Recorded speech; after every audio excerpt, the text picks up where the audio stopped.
பிறப்புக்கும் எல்லா உயிர்க்கும்.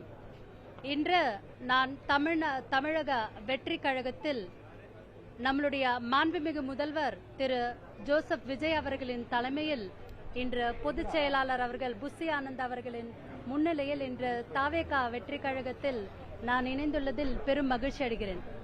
மக்கள் பணி ஆற்றுவதே மகேசன் பணி என்று தமிழ்நாட்டில் தமிழக வெற்றி கழகம் வீறுநடை போட்டுக் கொண்டுள்ளது.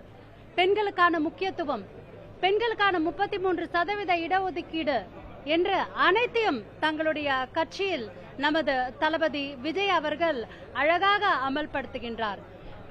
வெறும் வாய் சொல்லாக பெண்களுக்கான முன்னுரிமை, பெண்களுக்கான 33% இடஒதுக்கீடு என்று போராடி கொண்டில்லாமல் அதை செயல்பட தமிழக வெற்றி கழகம் செய்து காட்டிக் கொண்டுள்ளது.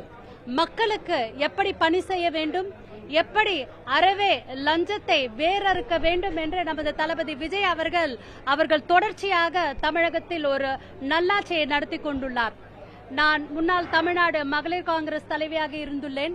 அகில இந்திய காங்கிரஸ் கமிட்டியில் கிட்டத்தட்ட 30 ஆண்டு காலம் மாணவர் பருவத்திலிருந்து, இளைஞர் காங்கிரசிலிருந்து மகளிர் காங்கிரஸ் மாநில தலைவியாக நான் பயணித்து கடந்த ஏப்ரல் 10ஆம் தேதி, அதாவது தேர்தல் ரிசல்ட்டுகளுக்கெல்லாம் முன்பே நான் ராஜினாமா செய்துவிட்டேன்.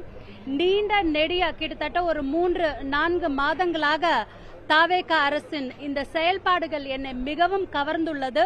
முக்கியமாக தளபதி விஜய் அவர்களின் ஒரு ஃபேனாக நான் பள்ளி படிக்கும் காலத்திலிருந்தே இருந்துள்ளேன்.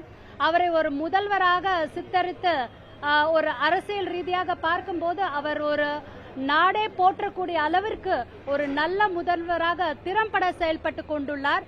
அவருடைய தலைமையில் இன்று என்னையும் என்னுடைய ஆதரவாளர்களையும் இணைத்துக் கொண்டு செயல்படுவதில் பெரும் மகிழ்ச்சி அடைகிறேன். மேலும் தமிழக வெற்றி கழகம் பல வெற்றிகளை தொடர்ந்து பெறும். தமிழ்நாட்டு மக்களின் ஆதரவிற்கு மிக்க நன்றி.